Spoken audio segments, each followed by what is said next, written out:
we are here today just to discuss some of the current issues with some of the young people in our community. Some young adults that are very civic minded in spite of what's happening in this country. And we have three of those examples right here. So today we will be listening to their point of view on things that matter in this election and in this country. So to our guests today, we've had some discussions, but speak to us on how you're feeling about this election right now. We're coming to the election day, November 5th. People will be voting, and how you're feeling about your friends, your enemies. How how are they handling this? Are they in agreement with your point of view? Are they changing their points of view? How do you think this is going right now? I would say for me, talking about politics at work can kind of be a rocky slope sometimes because normally you try to keep personal and professional and professionalism separate, is what I was always taught. However, sometimes that can kind of be talked about to some degree, but I just nod my head or shake my head depending on what the conversation is. But I would hope as pertains to voting and the winner being announced next week, or this coming week, excuse me. Like I said last week, I hope people have a moral compass when it comes to who they want to vote for president and weed out the facts in terms of who's telling the truth and who's lying. Obviously, we know who's lying because he's not really talking about anything. But obviously, just all the things for you to make the decision, talk to your peers, pray about it, definitely pray about it, and hope that your decision counts overall. Okay. I think that within my personal life, just speaking to my friends and my peers, I don't really speak about politics at work, but just within my personal friend group, I've been kind of going through and evaluating whether or not we can continue our friendship based on how this election goes. Because we can disagree on policy, but we cannot disagree on morals and human rights. And so, based on the conversations that I have had to disconnect from a few people because if you feel that human rights are debatable, then we don't need to continue. The block button is strong. That's all I got to say about that. Once I see that you belong or you believe in something that isn't true and you believe in that type of rhetoric, then we don't have to be friends no more. But, most of all my friends, we all think the same. And us as men, we can't basically dictate what a woman should do with her body. So that shouldn't even be us. That shouldn't even be up for discussion, anything like that. We should have no say in that. But everything else, I believe in right and wrong. If it's right, it's right. If it's wrong, it's wrong. There's no in between. There's no white line. There's none of that. It's just if it's right, you vote for it. If it's wrong, it's wrong. So I'm voting right, as always. A long time ago, Black people in America went through a lot in terms of racial discrimination. Could you imagine right now the talk of racist rhetoric is so prevalent right now? Could you have ever imagined that this would be this loud of a voice as it is in your lifetime?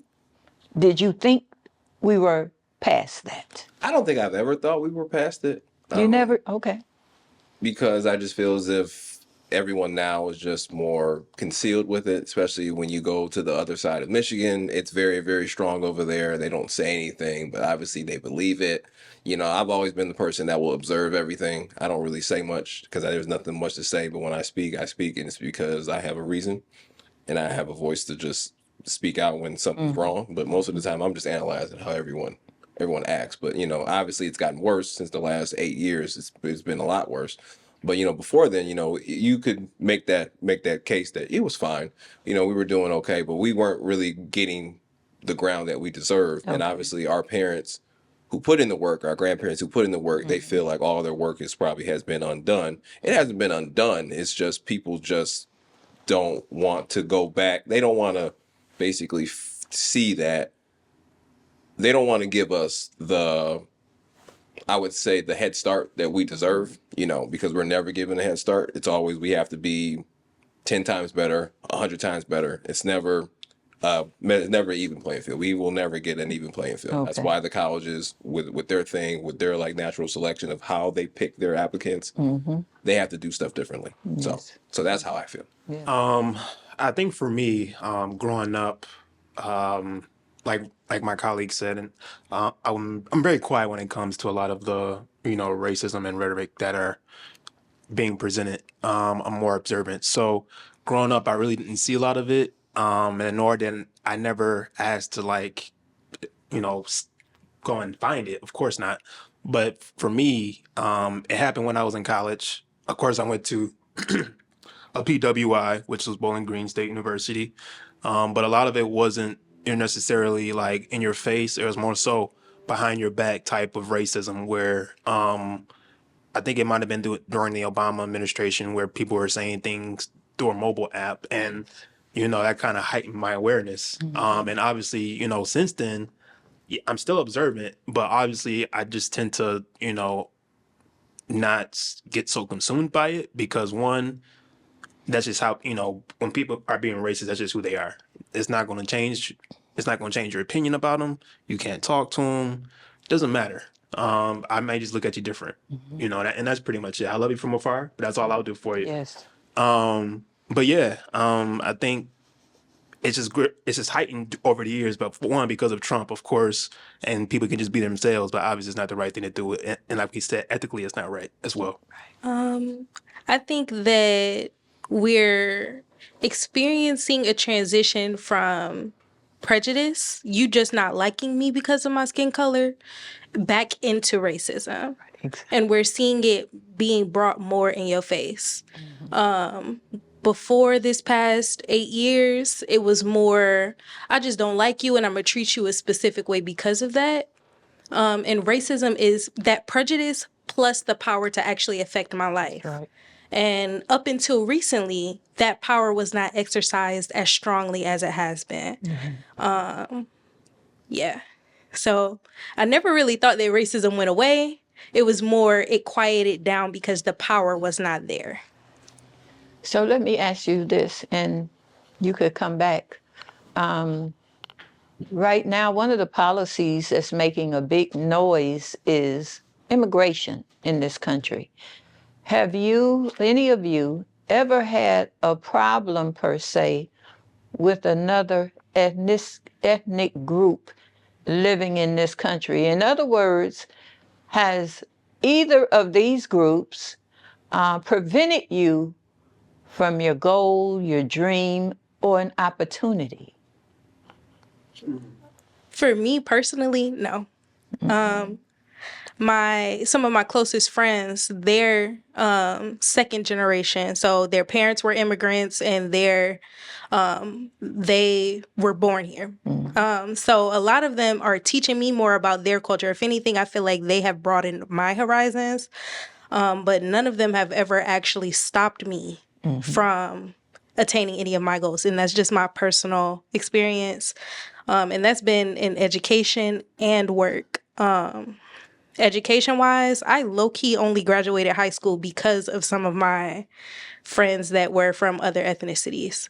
I wasn't getting help from people that looked like me, especially like my Mexican friends. They carried me through high school. Wow. And even some of college, like if I really needed help, I know I could reach out to them before I could reach out to any of my friends that look like me.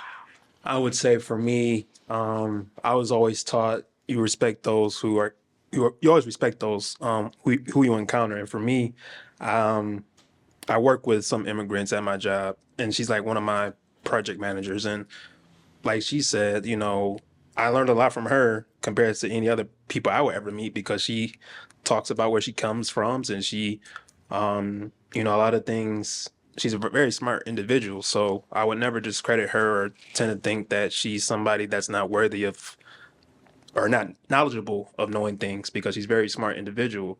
But I tend to think that for me, I always tend to broaden my horizons. I'm never a person that will stick to a particular group just because of the skin, because I just don't think you can ever learn or grow to be a person that you want to be in life to just do that, right? Because we're in a society where you probably have to lean on others outside of your race anyway.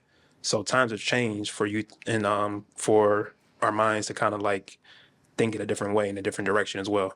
I'm very privileged to be where I'm from, very privileged to work where I am, because I think the city that I work in is probably the most diverse community in the state of Michigan, because I get to be around South Asians, I get to be around Asians, I get to be around Mexicans, I get to be around black people, I get to be around white people. I'm around everybody. I get to meet all these kids and figure out if they're second generation, if they're third, and they'll pretty much just tell you like, hey, I'm not from here, I'm from here. I'm like, oh, okay. So then they'll tell me more about where they're from, and then you can tell from their accent or if not. And then some of them, like, I don't have an issue with anybody. I've never had an issue with anybody. I don't see competition because of somebody's race. I see competition in terms of, are you doing the job and can you do the job better? And if you can do the job better, then I'll just outthink you, and then I'll outwork you. That's how I feel, as if Yeah. there is no color and fall involved with that. That's how it always should be. It's always about in between the lines, not outside the lines, in my opinion. Well, you all are advanced in that you can understand that you can say that publicly that you don't have a problem with any group. However, some of your friends do.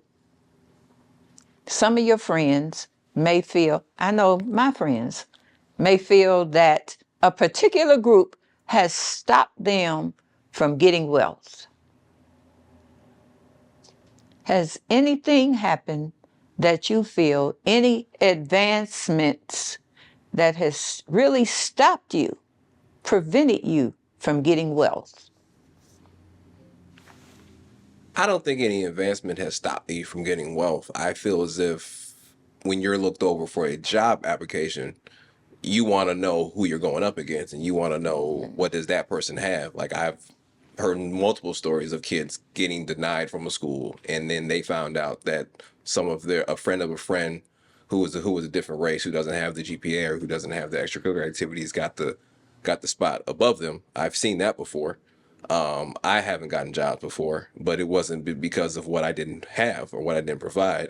A lot of people just basically think, that's the reason why the affirmative action was coming into place. And I feel as if they try to maneuver around that and they'll say, oh, well, that person was the better candidate. I remember I've had multiple jobs at the university that I went to, and I didn't get these jobs. And they could not really tell me a reason why I did not get the job. You're right. They could not tell me why. Mm-hmm. Degree, check. You're right. Good standing, financial aid, check. Mm-hmm. Had the job experience, check.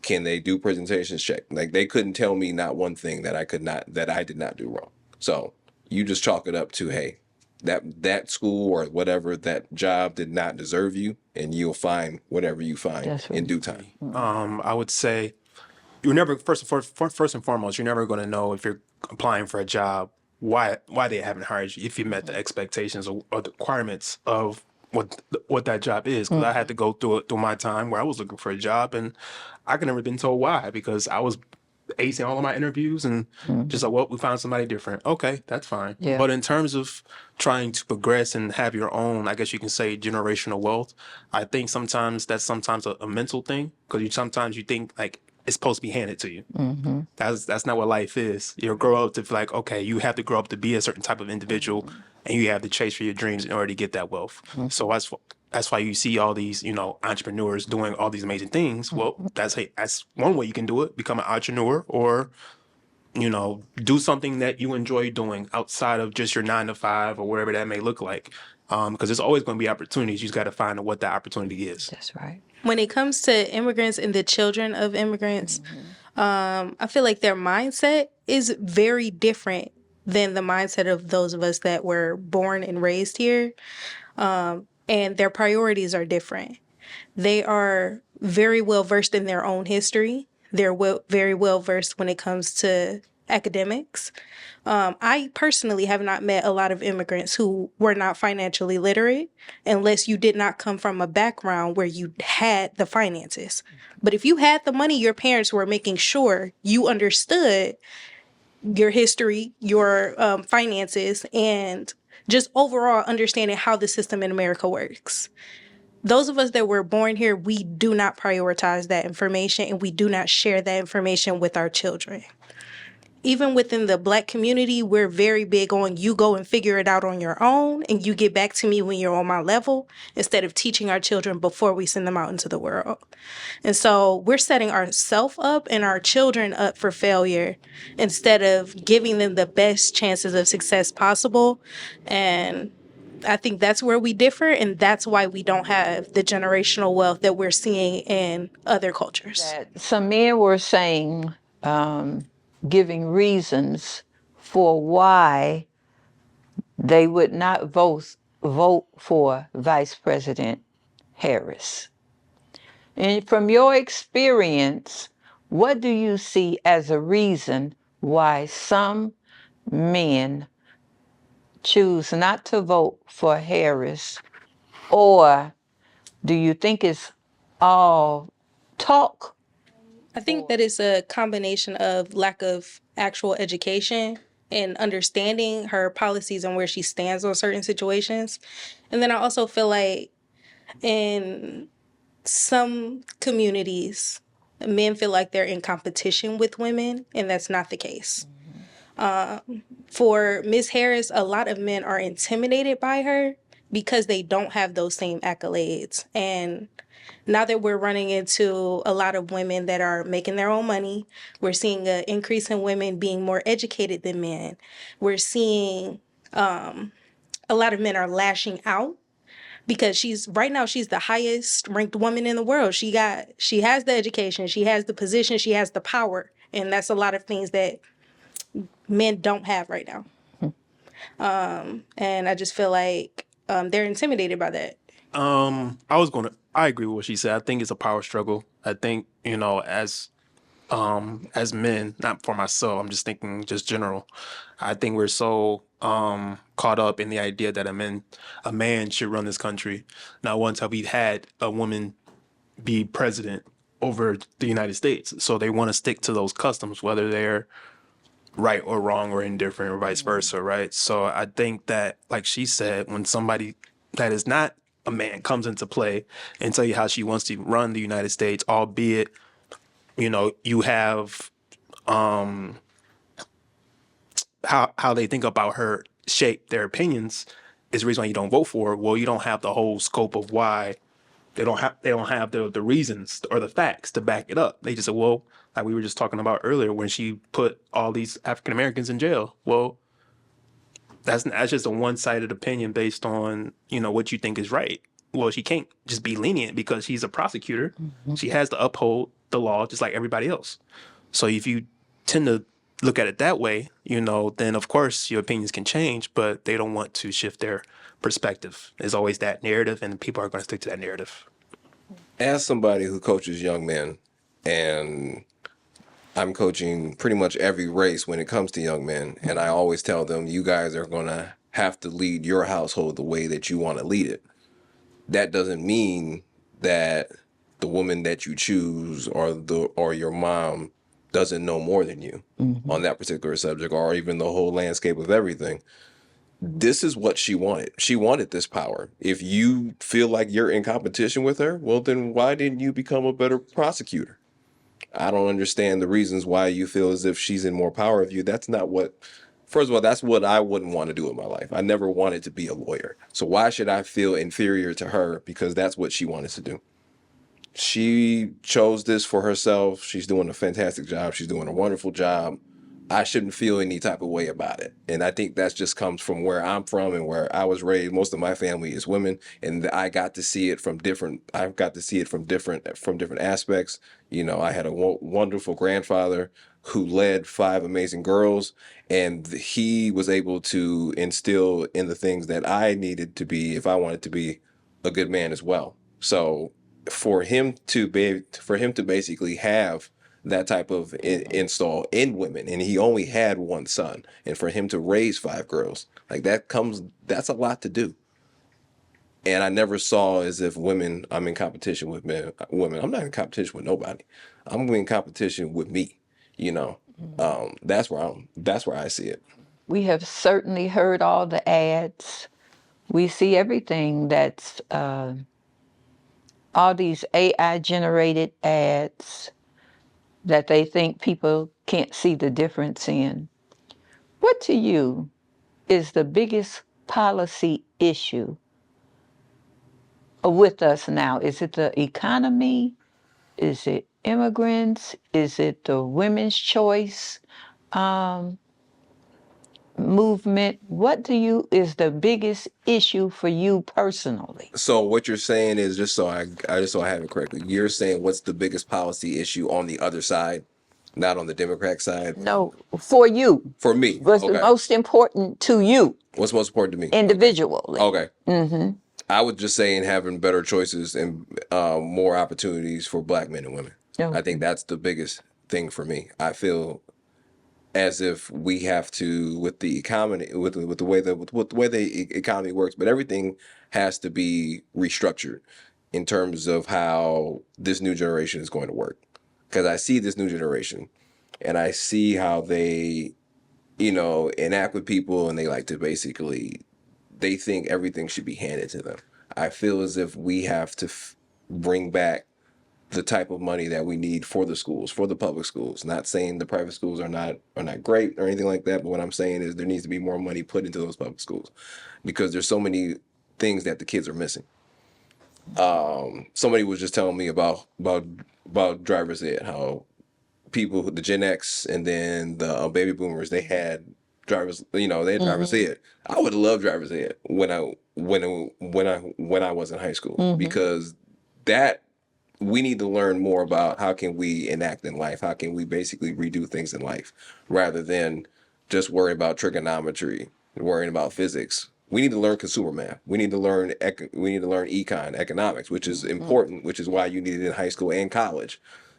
We need to learn the things that are in and out. So I would say those policies are the most important for me is the schools and the investment of, of minorities. I was literally going in that direction as well. But I would agree. I think, we since I'm graduated and I have my own degree and certifications and different things, I feel as though when I was in school, I was very fortunate to have after school programs that I can partake in outside of just going to school. But I think the economy, because the economy is the economy, like he said, you don't have any control because it's based on certain criteria and facts and whatnot. So I think by giving back to those schools and especially underprivileged schools, I think is most important because, all the time we see on the news is, kids aren't developed by certain ages or they can't read, write or anything like that, or they don't have any I guess you can say creative aspirations to do anything because one, they just based on their environment, they don't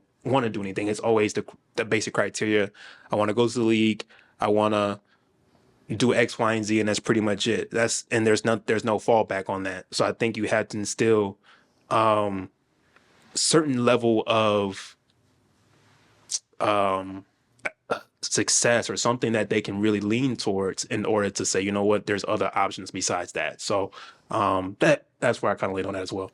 I think the most important policies to me is the women's right to choose. I feel like it shouldn't be up to a particular demographic to choose for someone else what's best for them and their body. And since that has recently been left up to the states to decide, we're seeing an increase in mortality rates for women. Yes.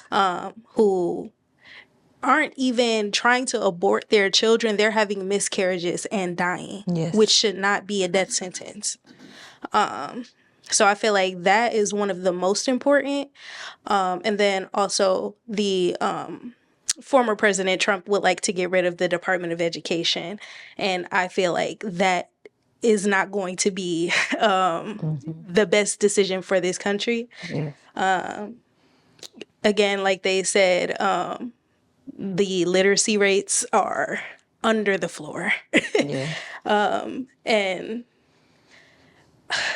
over my time during me being in school, I was a recent graduate. I personally feel like being able to read is one of the most important skills. And considering they're banning books, they are restricting the history that we're able to learn while in public schools. That information should not be limited, especially not for young children. Yeah, so I think those are the two most important. And then the last one that I think is important is climate change. One side completely thinks it's made up. And we're in November and it's giving October weather. Yes. So I think that there's some big issues that we need to discuss around those topics. I think that it's unfortunate that in your generation, there are a lot of young people that are not like you. They will see a commercial and think that's true. Unfortunately, without checking the facts to see what is the origin of this. You all are so young now, but I know there's talk of privatizing Social Security again, which repeatedly comes up. Our time is moving right now, but there's so many things, and I'm so glad that you all could answer questions from your own point of view that you have developed yourself, not what somebody else told you. This is how we should think. You don't succumb to groupthink. You have your own opinions, and I think that's a wonderful thing. My first question to you all, what would life be like for you if Donald Trump won, or what would life be like for you if Vice President Harris won? I will answer the first question, or the first part of that question. It would be purgatory. It'd just be part two of what happened between 2016 and 2020. I would hope we would not have a pandemic, another one. But I feel as if whatever happens with him, it would just be a continuation. I think we would go backwards with how we've been going backwards the last couple of years in terms of policies, in terms of racism. We would lose a lot of the advancements that we have for us in laws because they would be able to rule out, because obviously they have the Supreme Court and they also have the executive numbers as well. So that side would not be good. I've already been looking into going to other countries. I've done that for about a couple months now. The second part, which I think is the right way, which is the right way. I feel as if it's going to work out very well for us. I've read her proposals. I've read what exactly that she wants to do. Unlike the other opponent, she doesn't duck. She's been on every panel. She's been on every media, even the ones that are, as everyone likes to say, is very, I wouldn't say shrewd. I would say it's very black centric. She's been on those, and she's been like, she even went on Fox and she did a fantastic job. Everyone's saying she didn't do a good job. You capping, stop it. But yeah, I feel as if that's the way that it might go. To agree with what he said, I think if Trump's in office, I think you'll see the progress that when he was in office a couple of years ago. And I think you'll probably see a lot more hatred for sure. I think in my opinion, you might see a lot of murders happen because of people feel a certain way, or vice versa. And I think it would heighten a lot of people's awareness and sensitivity in terms of with him being in the office. Okay. And I don't think it goes on a personal level. I just think as Americans, I think it impacts us to a whole lot of degrees because we have relationships with other countries, NATO and stuff like that. We rely on them for resources. And you know what he said, he wants to be a dictator and all these other things. He wants yes men, not people that have opinions. And I think, it would just put us in a situation almost like Russia, and we will be in a place that we don't want to be in. I think like for Kamala, I think we'll make progress because I think in order to make progress, you have to be able to have a chance first to be able to, in order to have any type of impact. Same thing with Barack when he was in office. It will probably take more than just 4 years. And like we talked about earlier, it takes almost 8 years to kind of see any type of progress. Yes. So I feel like, at least give her a chance. She has good ideas. When they even have debates, when has Trump ever said anything smart about what he's doing as president?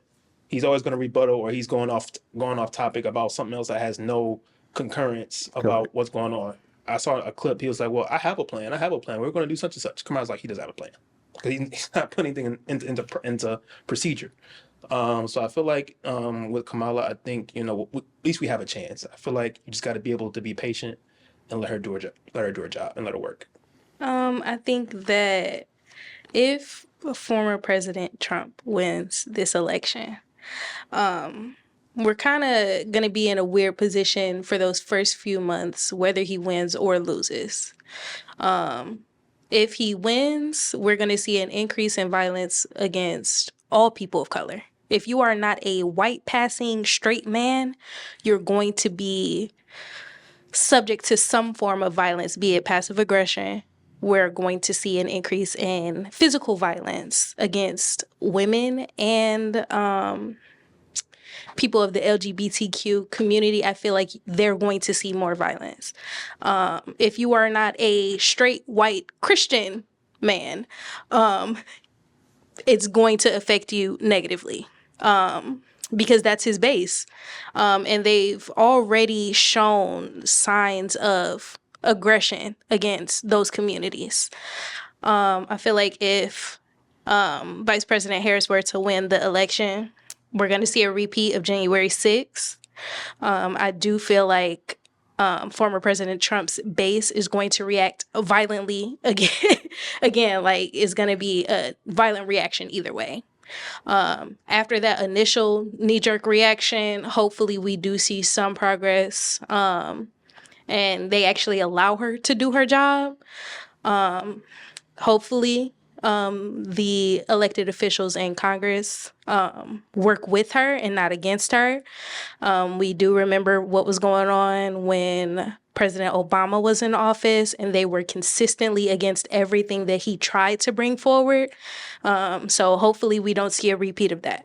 You was all over my question, my next question. My next question is, where do you see, are we in danger whether former President Trump win or lose? And you was a little bit over there. You would give me a little bit more on it and pass it around. Yeah, so my name is Shanice, and I do feel like we are in danger either way it goes. I feel like we are, well, me as a Black woman, personally, I feel like we need to be prepared to protect ourselves and protect our family.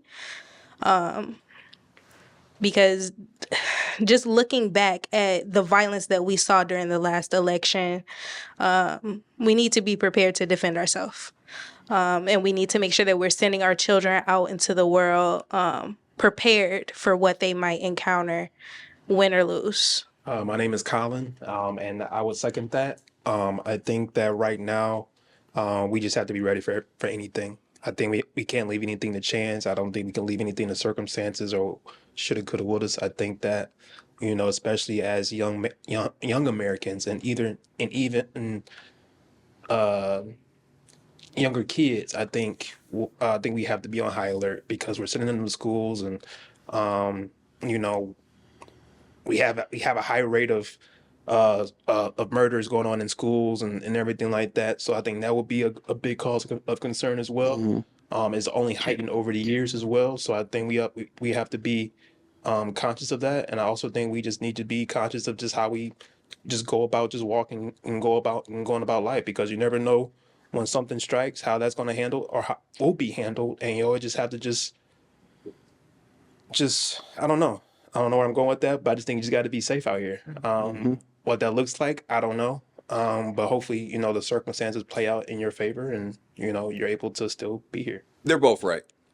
We need to be prepared. I feel Gretchen will probably have a plan in place for what could happen, because obviously what was going to happen at the Capitol in Lansing around that time as well, around January 6th. So I feel as if she might have a plan in place. But yeah, anyone who's I wouldn't say affected, anyone who's voting for the other side, you definitely need to be prepared for what is to come. So yes. I have heard people talk about a coming race war, and which I don't believe that will come to be, because no matter how much firepower the white supremacy has, the police always have more. And it is the police job not to just allow anarchy in the street where everybody just doing what they want to do. Now, certainly there may be some challenges, because as we know that that man has become the microphone for those that hate everybody else. But I think that with so many people quietly turning against him, hopefully he will realize he doesn't have the power that he has. Now, for President Harris, I'm saying Amen. that I think it would be an encouragement to a whole lot of people that came from under, that you can move forward. If you come from under, you can move forward. We do realize that when President Obama became president, some were very angry and thought that racism was over because you have a black president. But we know that's certainly not true. But I think that though they may try to get aggressive, the police departments in this country, though we've heard about that, nobody has the firepower of the police department.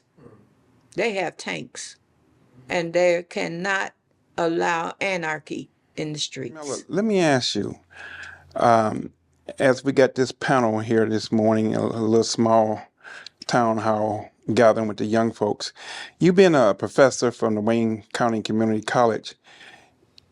The students that you teach is from all culture, all race, all different. What are you hearing among your students where they see the country being with the former president or vice president as the leader? One young lady told me that Harris said she was going to keep the war going to protect Israel, and I told her that's not true. She never said that, and I do understand from where she was coming, because she had people over in Lebanon. So I'm hearing more of the Muslim Middle Eastern students angry about the war in Israel, just angry. I saw on the news that the mayor of Hamtramck, being a Muslim man, said that he never voted for Trump. He would never vote for Trump because he knows what he stands for. But his little ought with Harris is this war in Israel and Lebanon now, moving on. But I saw on the news he had some Muslim leaders on stage with him. But for the most part, I do believe they understand that it's his cause to get them out of this country. And Harris, that is not her stance, to remove people out of this country. I want to ask the panel, social media is blowing up with what would happen for the women's in relationships if former President Trump become the leader again. It's lots of talk on social media, which I don't follow as much as I've been hearing what y'all been talking about. But tell me what y'all think was going to happen in relationship, marriages, the man, the woman. What do you feel? Counseling rates are going to be sky high because they're going to make a lot of money. The counseling rates. No, Counseling rates are going to be sky. counseling, I think. Yeah. counseling the marriage. Yes, I think the divorce rates will go way higher than now. But we talked about it a little bit. Why would you marry somebody who doesn't see the same things you do morally and ethically? That doesn't make sense. For me personally, when I'm dating somebody, I know within the first week or two how that person, how that woman, votes or anything like that. And that should just be it. You should know early. Like we're not doing the necessary homework to do that. And that's why you're seeing all these people getting divorced because they don't think the same. But why weren't you asking those questions? What do you think your parents were doing? What do you think your grandparents were doing? They were all on the same accord. They're all on the same team. So I feel as if it's going to be very, very traumatic, very, very detrimental to a lot of families, to a lot of households, especially the families with households with kids, because the kids are going to have to take sides. Even though they say kids will never take sides, they will have to, because one's going to side with dad, one's going to side with mom, and then it's just going to be all a problem. And if you have more than two, you're going to be in a world of trouble. I will agree. I think you'll see a change in family dynamics. I think women will no longer see a man the same way. I think you'll see a lot of women trying to make their own decisions for themselves and not relying on the men to lead the household to a certain degree. And like you said, you'll see a lot of women try to shield possibly their children from that, from their spouse, whoever, depending on their views and stances on certain situations. Also in the dating pool as well, I think, it'll be, especially in my demographic and what I'm trying to achieve, I think it'll be less of a change to try to hopefully find the person you want to, marry and so forth and so on. I think you'll kind of see some women try to be a little bit more, not saying they're not strong, but a little bit more forthcoming, a little bit more stronger in terms of asking those right questions. Where do you stand on this, and this? Because obviously that's the whole point in trying to know somebody and where they stand. But obviously that's not a cause or a concern sometimes in the dating pool. So I definitely think you'll see some family dynamics in that, and also in the working sector as well. Depending on if you work with females, I work with all females. So I think you'll probably see a lot of shifts in that as well, because you're not going to look at them the same. They may not look at us the same. They don't want to work with us, and and stuff like that. So I mean, obviously it's all shoulda, coulda, wouldas, but it's very strong possibilities as well. I think that we're going to see an increase in violence against women if President Trump were to win this election. Considering that a lot of women are kind of pulling away from dating and marriage is not as pushed now as it was for my parents and grandparents. I feel like a lot of women are going to hold off on those commitments because it's not going to be the healthiest option. I am going to be safer not having children. I am less likely to die from bleeding out in the hospital parking lot if I choose to not have children. I feel like as a lot of women are currently experiencing health issues while trying to conceive, and we're already looking at the existing family dynamic, which is not the best. We're going to see an increase in physical violence against people that are already in relationships. We're seeing more women come forward about sexual assault while in the marriage, which a lot of men don't actually understand and don't understand that concept. And we're going to see an increase in those situations. And I feel like as a society, our understanding of sexual violence is going to change. And the way that we look at those situations is going to change. Let me ask you this. Do you see our race of people, whether Vice President Harris win or lose, do you see us coming closer together? Because this has been such a important election in our time today.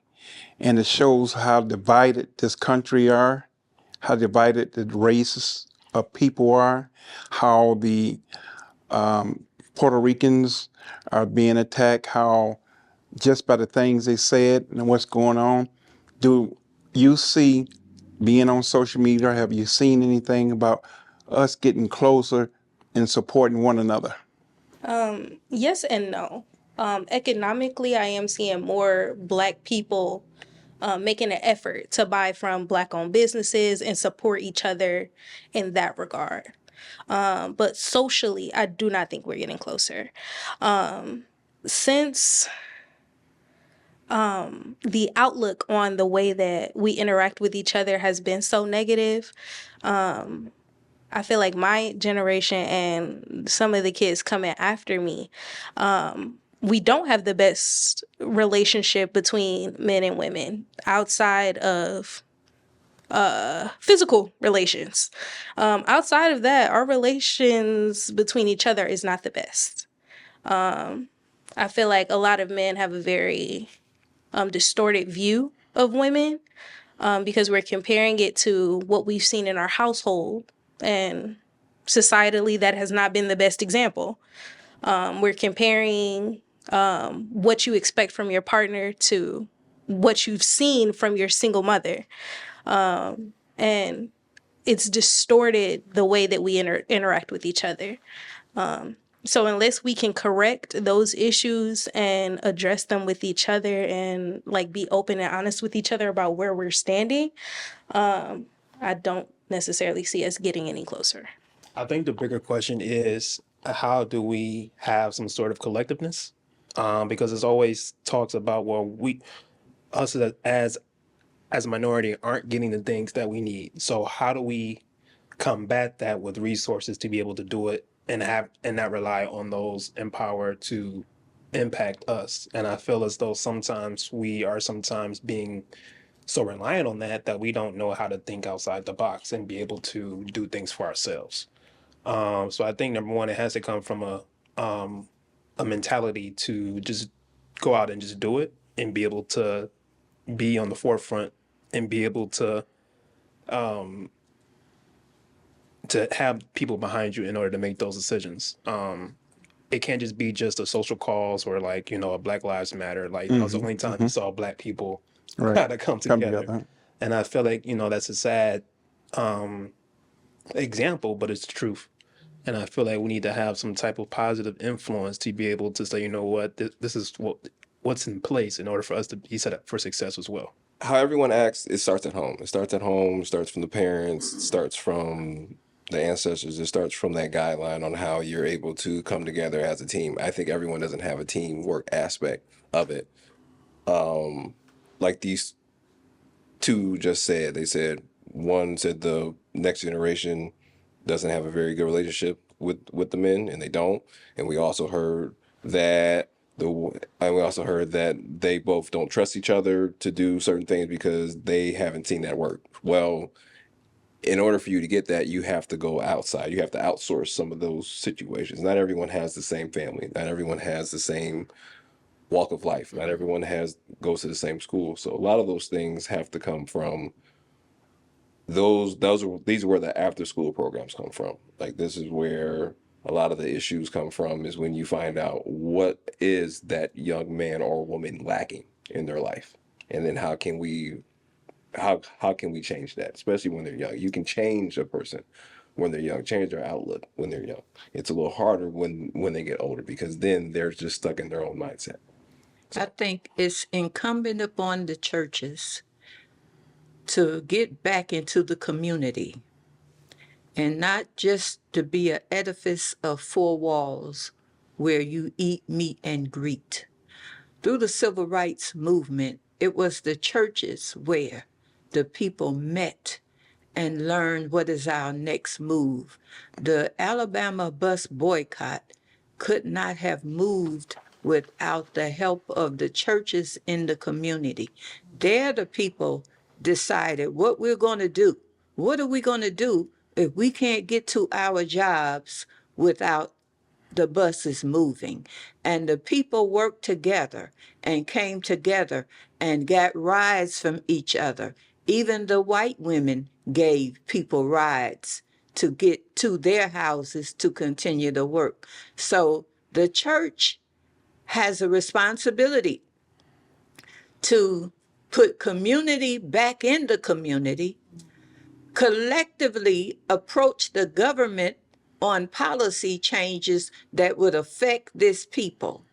If the local church body sits there and declares itself separate from the people in the community that is surrounding it, it is a failure. It is not representing Jesus Christ, but it is incumbent upon the local church body, big or small, to do some certainly outreach, certainly in reach, but more importantly, reaching out to those that are not. Jesus said he came, remember the least of these. We have forgotten about them. When we get a new car, are we forgetting about the least of these? The kid in school that cannot read.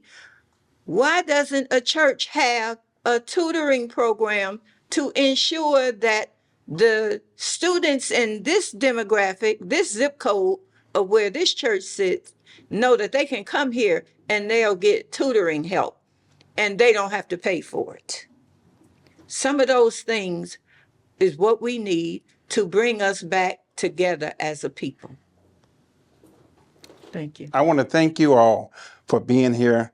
This has been a great discussion. It's a small town hall meeting. I thank you. Been great conversation, great response. I want to talk to the audience and say, please look at us. We're on YouTube, Roku TV, Apple TV. You can catch this episode. Hit the like button, subscribe to the Rick Williams Show.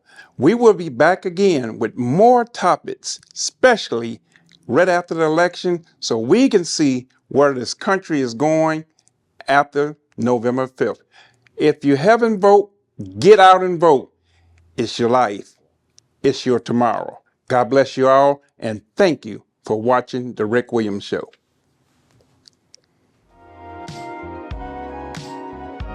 I hope you enjoyed this episode of The Rick Williams Show. Please join us every Monday for new episodes on Facebook, YouTube, Rick.tv, and the Rick TV app by way of Apple TV, Fire TV, and Roku. Don't forget to like, subscribe, and share. Join us again next time on The Rick Williams Show. Until then, be blessed.